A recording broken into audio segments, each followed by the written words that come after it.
Здравствуйте, дорогие друзья! Приветствуем вас на канале «Делаем вместе своими руками». С вами Андрей и Наталья. Мы рассказывали, как сшить аппликации из джинсовых лоскутков. Пришло время сделать из аппликаций что-нибудь симпатичное и полезное. Сегодня мы пустим их в работу. Начнем, пожалуй, с полотна со снежинками.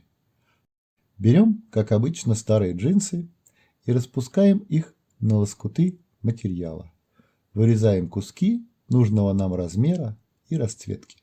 Размер полотна с аппликацией у нас 41 на 25 сантиметров. Вырезаем второй лоскут такого же размера.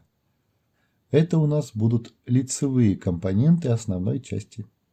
Еще нам понадобятся две полоски джинсовой ткани 41 длиной и 20 шириной. Это у нас будут боковые лоскутки основной части. Из этих 4 лоскутков мы сделаем основную часть. Для удобства нарисовали схему. На ней все лоскуты, которые нам понадобятся. Вот части с аппликацией 41 на 25 сантиметров. Вот боковые полоски 41 на 20 сантиметров. Это ручки 70 сантиметров длиной и 8 шириной. Это две части для замка 36 длиной и 6 сантиметров шириной. И еще нам понадобится ткань для подкладки.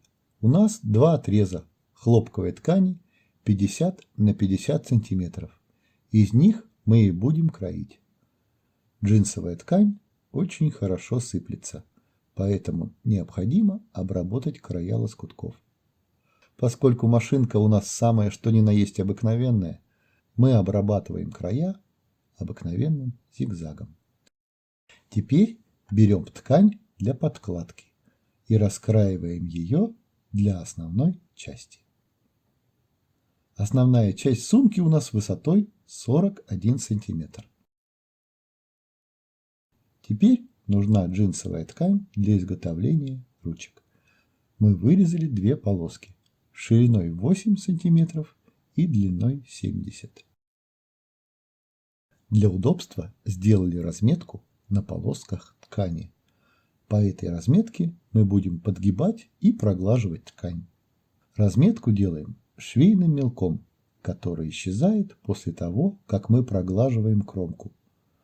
Прогладили кромку, складываем полоску пополам и проглаживаем ее еще раз, после чего прошиваем на машинке. Ручки готовы. Теперь собираем основную часть. Берем 4 заготовки и сшиваем их между собой. Прикладываем заготовки лицевой частью друг к другу и прошиваем их прямым швом. К широкой лицевой заготовке прикладываем узкую боковую, а к боковой потом прикладываем следующую широкую лицевую заготовку, а потом снова узкую боковую. Чередуем их между собой. Вот смотрите, что получается. Мы сшили 4 лоскута, широкие и узкие лоскутки поочередно. Теперь загладим швы с внутренней стороны утюгом. Загладили швы, складываем ткань, чтобы определиться с шириной сумки. Ширина у нас получается 41 сантиметр. Берем подкладку. Она у нас с шириной 44 сантиметра. По 2 сантиметра по каждому краю заглаживаем утюгом. В этом месте мы будем потом стыковать подкладку. Загладили края с обеих сторон. Прикладываем подкладку лицевой частью к лицевой части сумки, предварительно определившись с местом крепления ручек. Края ручек у нас выступают примерно на 2 сантиметра. Аппликация должна быть по центру. Прокладываем шов по краю. Проложили шов в сантиметре от края. Теперь собираем основу. Прокладываем еще один шов, соединяя между собой края основы. Боковую часть мы прошили. Теперь складываем между собой куски подкладки и пришиваем вторую ручку. Мы пришили подкладку к верхней части сумки и пришили вторую ручку. Теперь сшиваем между собой две части подкладки прямой строчкой.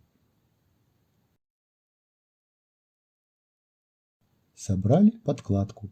Теперь выворачиваем сумку и прежде чем сшить дальше, проглаживаем швы утюгом.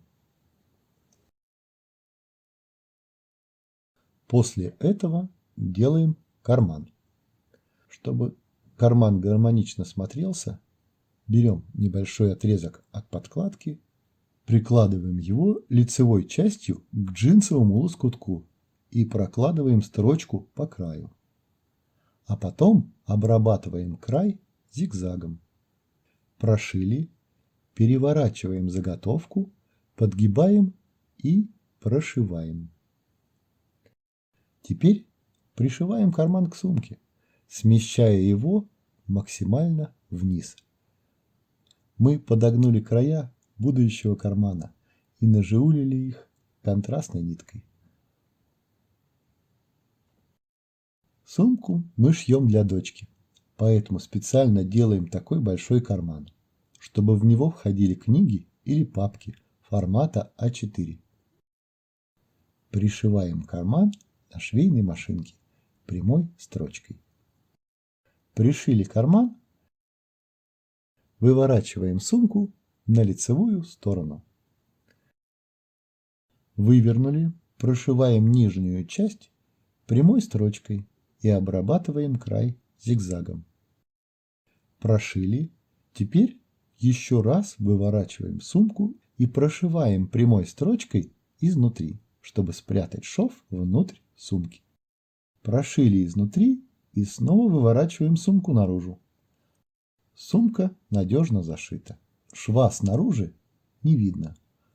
Проглаживаем шов снаружи и переходим к установке замка.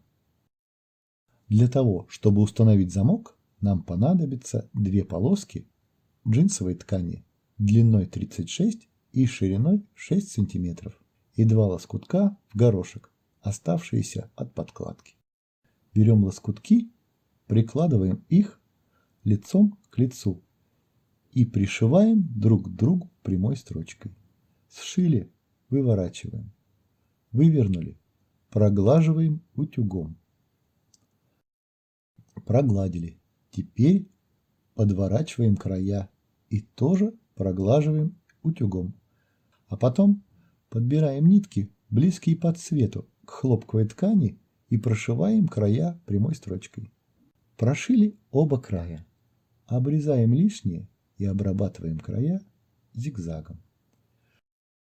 Таким образом, обшили два джинсовых лоскутка хлопковой тканью. Теперь берем замок. Один краешек замка мы уже заранее обшили джинсовой тканью. И теперь пришиваем нашу заготовку к замку. Пришили заготовку к замку. Теперь пришиваем эту конструкцию к нашей сумке. Выворачиваем сумку внутренней частью наружу. Вначале отступаем 2 см от края и дважды прошиваем прямой строчкой. Потом переворачиваем замок и прокладываем строчку изнутри, чтобы спрятать шов и еще раз прошить концы ручек. Такая конструкция сделает сумку надежнее, и она будет лучше держать свою форму. Прошили шов изнутри, одна половинка замка прикреплена. Вот смотрите, все аккуратно и надежно. Теперь пришиваем вторую половинку тем же способом, что и первую. Пришили вторую сторону замка. Вот так это работает. Хорошо смотрится. И есть запас прочности с учетом того, что сумкой будет пользоваться ребенок. Сумка получилась довольно вместительная. 35 сантиметров в высоту и 41 в ширину. А на этом на сегодня все.